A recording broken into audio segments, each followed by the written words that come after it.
Good evening. This is the Elliott wave update for the S&P 500 and the NASDAQ 100 for Thursday, March 30th, 2023. The markets, in particular the S&P and the NASDAQ, both did continue to move higher today, but at a little bit slower pace in terms of the number of points that were added at one time, but still made additional new highs for this particular sequence. Came upon resistance levels which were consistent with the count that actually I'm believing is in force right now, and leaves it pretty clear to probably what we should be expecting for tomorrow. So I'm starting here with the S&P, and I'm going to try to open this up, not like that, like this, and let me just start back below. This is where we've done an intermediate A wave, and I had marked this high.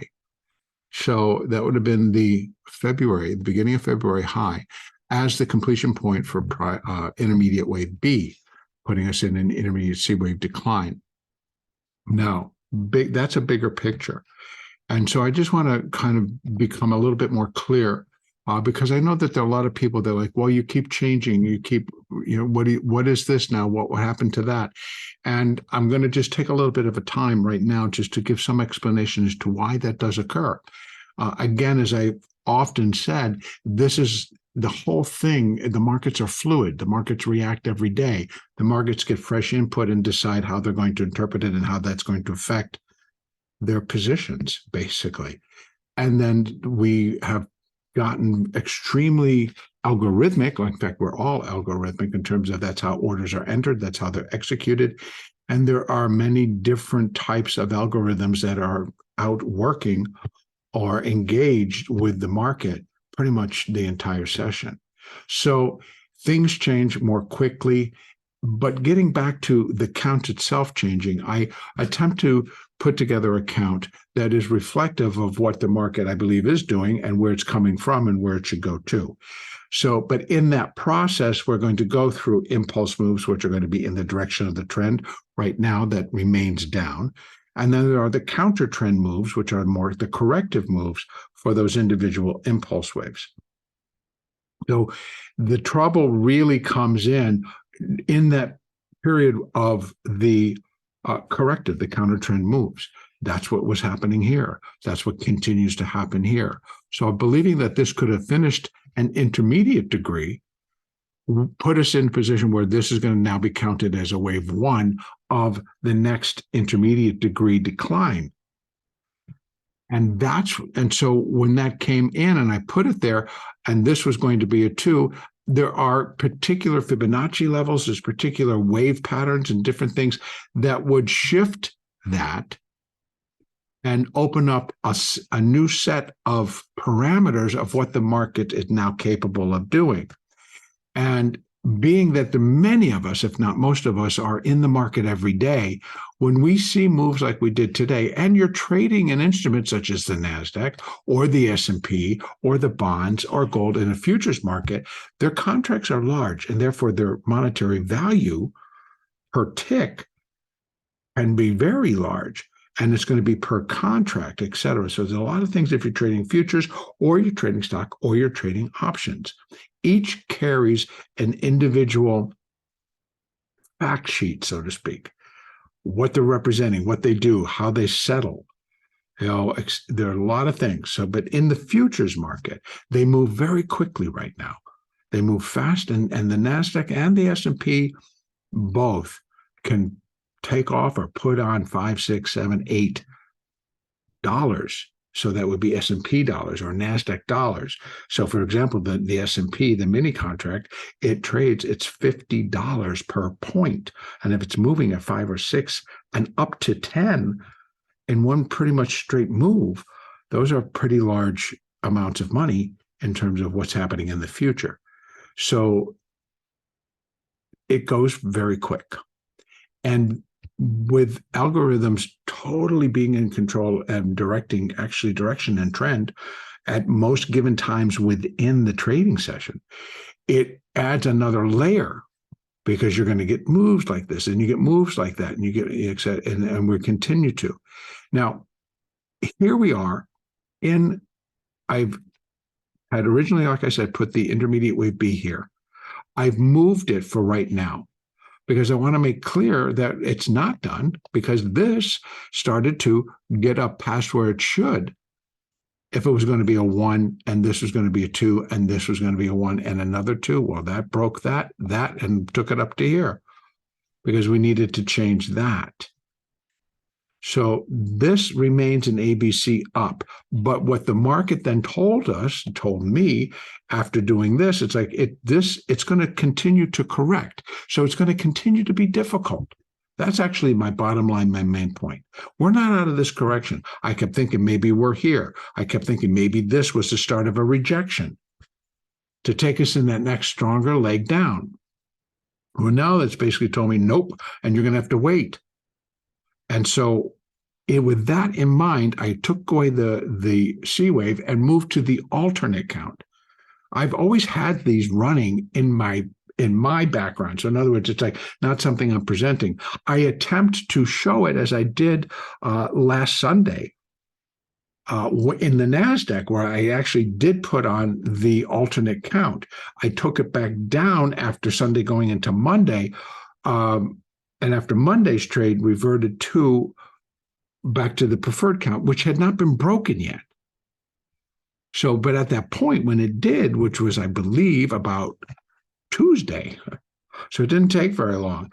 And so that brought about putting that alternate count in place. So what it ends up being here in the S&P, and I'm just going to pull this back open again so we can see the whole thing, and then do this, and it should take it back. So we see that we have the X wave and then an intermediate A, and this still is the intermediate B. Within it, though, it has now presented itself as doing a double ABC. Here's the first, and there's the X wave that separates the two, and the second is in progress. Now, this could go one of two ways. I could drop these a degree, and these are minute ABC, and that would then just put in the minor A. And then we're going to go and put in a B wave and a C wave and then finish the intermediate B. So excuse me, I'll take that back. These would be minute, an A, a B, or even lower, to just show that we're still in. But my feeling right now is the second ABC is going to come in pretty close, pretty much the same level as where the previous C wave was, as where that intermediate B was locked in. Now, why? Very often the second ABC will be equal to 0.618 of the length of the first ABC.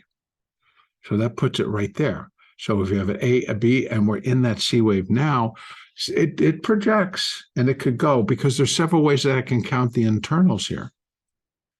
Personally, I'm counting it this way because of the size of the wave, but that could drop a degree, and we put that one back up at the top wherever this tops out over the next day. So we continue to have to work with the market. But right now, I'm going to drop it down to the hourly chart. So hopefully that I wasn't too disjointed, and the explanation is going to be more, not that I'm looking for an excuse, because I'm not.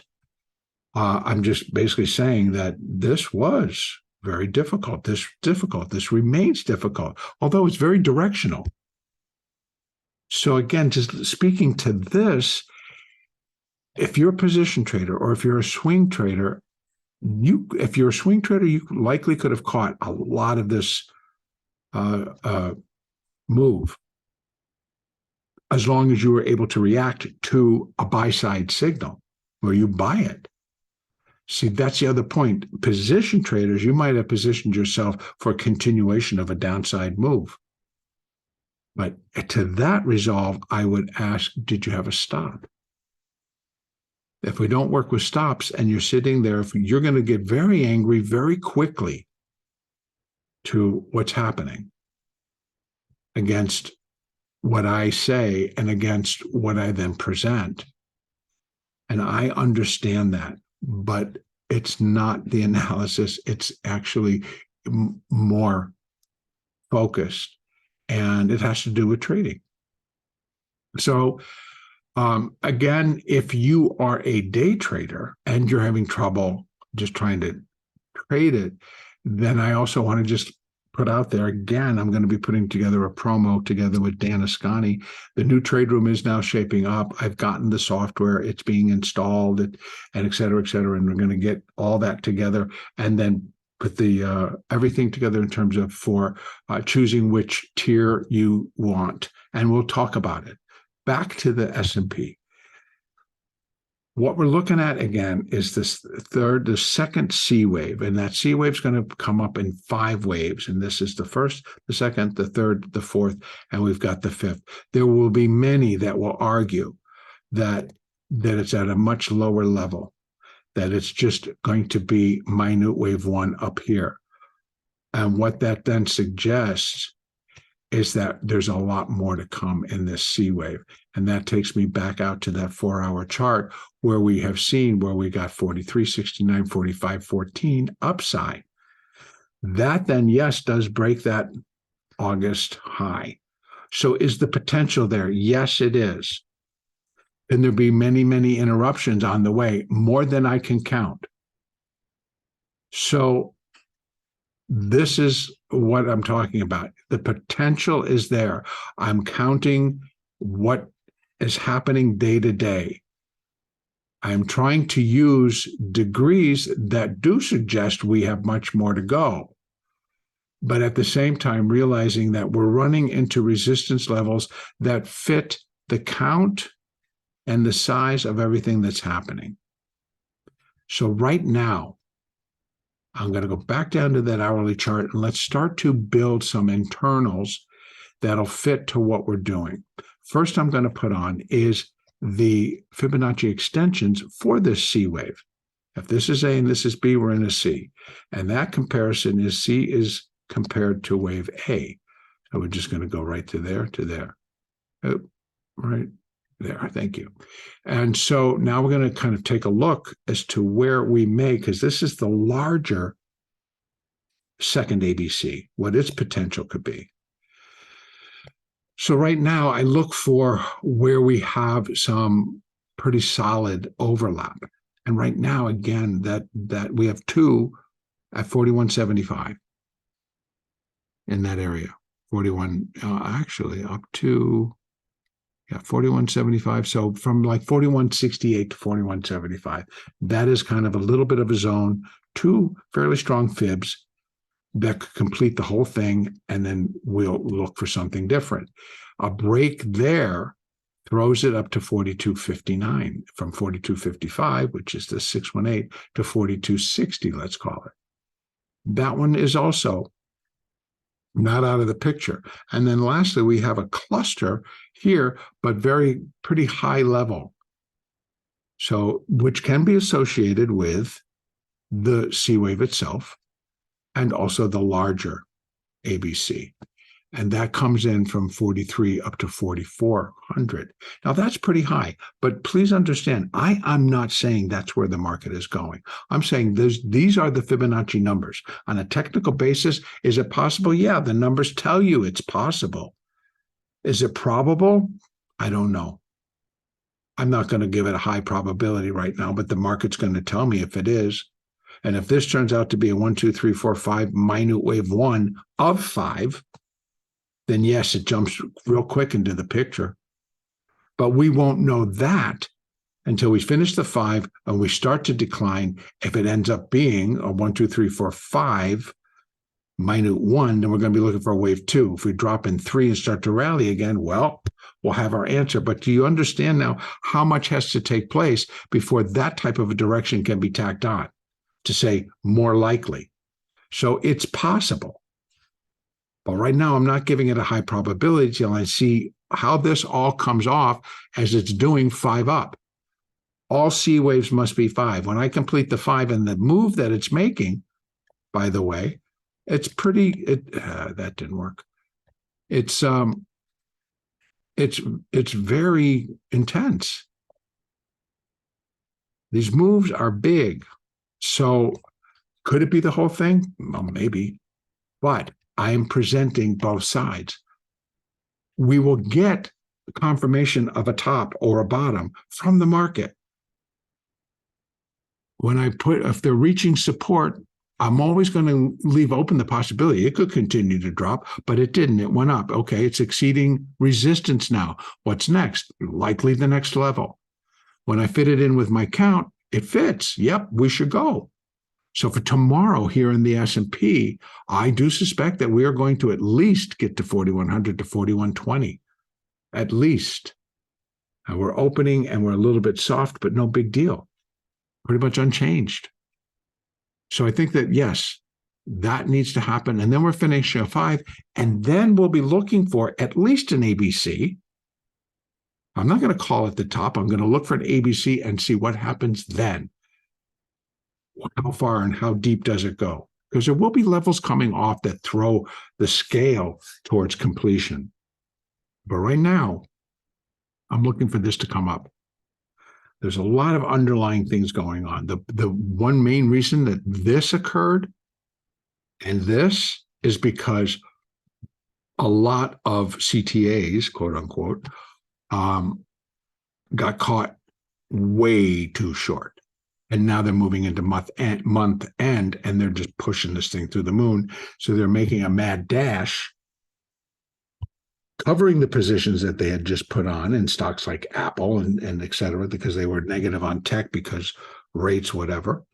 Okay, so they did that, got wrong-footed. They started to go up. You're going into the end of the quarter. You have to make reports, what's in your portfolio. And they did a mad dash scramble and pushed Apple above 160. So they lost money, but try to make up for it by buying back into Apple and hoping it continues to rally to show a decent number tomorrow. So it's crazy, but that's the primary this. But I want to be honest with you. These were moves where like all you do is sit and wait. Today, a little bit different. But you just waited. It was a little bit more choppy today, but honestly, it was not as easy to make money today as it was yesterday, but it was possible. And downside worked. Downside worked. And then it changed, it bottomed, and it just went boom and rallied. So again, catching the moves was not the easiest, but tradable. So for tomorrow, again, I'm looking for higher. Our moving averages, again, are in supportive of the move. Right? Everybody's going in the same direction, and it's in total alignment. 200s, 50, 20, 8, 4. All in a line. 4 is on top, 200 on the bottom. So that's what we look for continuation. And none of them are getting flat, so I would suspect that they're not done with what they need to do. All right, over in the NASDAQ, not that big of a difference, I'll tell you that. So here again, what we have is there is the X wave. So like in the NASDAQ, they're back on equal footing in terms of their counts, except for one brief change. This A wave here was 5. And in the other, it was a C. And actually, no, it wasn't. It was a 3 and then a 4, I believe, and now we're in the same. In any case, a little bit different in the labeling, where the A wave came up much higher. The A wave came up and equaled the previous high. Now, that's where the intermediate B wave was. So here in the NASDAQ, it does make a little bit more sense that it was an ABC X ABC. It cleans up a lot with the count. And it's not that I try to force them, because I can count 5 waves down with lots of extended waves, but just crazy moves within it, like this being an irregular B. So NASDAQ has presented challenges, so has the S&P, so have the markets. Coming down to the, so again, on the 4-hour, we're in this 1, 2, 3, 4, 5. minor wave A of the second ABC. Then we have this crazy little move and come down, and that was actually ended up being a 5, and this was always very corrective. It ends up being an ABC and the minor B wave. Now we're in a 5-wave C wave, because if you remember under Elliott, all C waves are 5 waves. That'd be the statement. So how do we want to count this? Well, I'm looking at this as like 1, 2, and then 1, 2, 3, 4. We got one more high above that to put in the 5 of the 3. We do a 4, and then we do a 5. And of the minuet degree, and then we'll likely be up to 13,256, maybe even as high as 13,460. With that in mind, that I'm going to start a couple of ways. I'm going to open this back up a little bit so I can get down and connect my waves. Let's take a look at what, from the A to B, what that C wave could look like in terms of Fibonacci. We're going to go there, going to come down, take it right there. Okay, so now we're going to start looking for overlap. And if I take this down and, oops, what is that? What happened to, I didn't want the news. Thank you. All right, I'm going to go here, and that got all messed up. Sorry about that. Let me just fix that quick. And let's do that. Let me start over. Thank you. And I'm going to shift and then bring it in a little bit. So what we have is the AB, and we're now looking at what the C wave is going to look like. Dang it. So, and if we're counting that we're looking for a completion for the third, at least above 13,122, it got close, got within nine NASDAQ points today to reaching that initial resistance level. And now has cleanly, not cleanly, but broke above the high of wave A, which we want to see. Now, what's up next? If we do a 5, get up here somewhere, even could get up into this area, we pull back in a 4, and then we start another larger but 5th wave up into here. So where can we go? I would think we're going to get there tomorrow, pull back, and then start going again. And now we're heading up to 132.56 to 132.75. So let's call it 13,250 to 13,275. What's up after that? We get the same type of a cluster as we had in the S&P, and that would start at 13,423, 460, 534, and 640. Now, are these within the realm of reality? They're possible. And then we have 100%, and I'm sorry to say, 13,910. And that would be just where that C wave can go. Now, am I saying that's what's going to happen? No. As in the NASDAQ, no, I'm not calling that. Showing you is the numbers. So technically, can it get there? Well, technically, that's what the numbers are telling me. If you really want to go, you're looking at this level. And that is this particular, for the entire second ABC, well, you got 14,152. Can it do it? It depends on how hard they want to push and for what reason and who's getting caught where. I don't think that it's going to be ignited by something the Fed's going to say, like we are definitively going to cut rates by a 0.5 point, 50 basis points on our next meeting. Then I could see them going up to that level, lickety split. But in absence of that, I'm not sure what it could be. We are going into earnings. And, again, it can be a very wild time, whether it's reality or not. So it's perception. It's what CEOs and CFOs say in their press conferences. So a lot of things can happen, and it's there.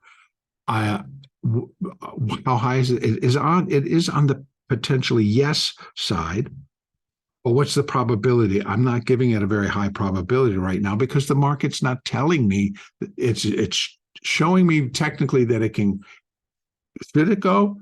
Yeah, it could reach that level, Fibonacci wise, and still be within the realm of reality. All right. The second ABC would reach 100% of the first ABC at 14,152. Hey, what's wrong with that? Nothing. Equal size moves. But the second, what it does is takes us beyond this X wave, making this B wave. The sequence should be that it should either stay within it or under it. Right now, that would suggest that first we're going to get up into here 13,200, 13,000 to 13,500. That would be levels to complete. Now we're up close, but no banana. And that resistance matches all this.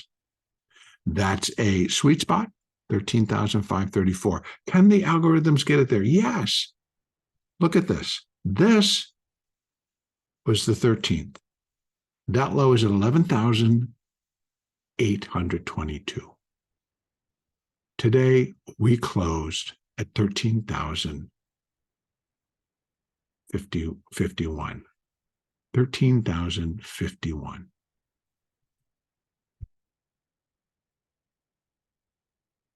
It's incredible. That is in 9 days. So actually, no, take it back. But not that long. So if we were going from, I think I said that was March the 13th. March the 13th. So in 18 days, so in 3 weeks, we basically are up here at the end of the month. And actually, the end of the month is tomorrow. So what am I looking for tomorrow? I'm looking for we can get up into here. If this count proves true, then what it really does appear is that we got 1 and 2, and then 1, 2, 3, 4 of 3. So 1 of 3, 2 of 3, 3 of 3, 4 of 3, 5 of 3, just needs to get above there, and then give it a good little push. That would be wave 3. We pull back into wave 4, likely back down to here or anywhere in here, and then rally again. And I'm going to keep it right there. Our next update will be on Sunday, April the 2nd.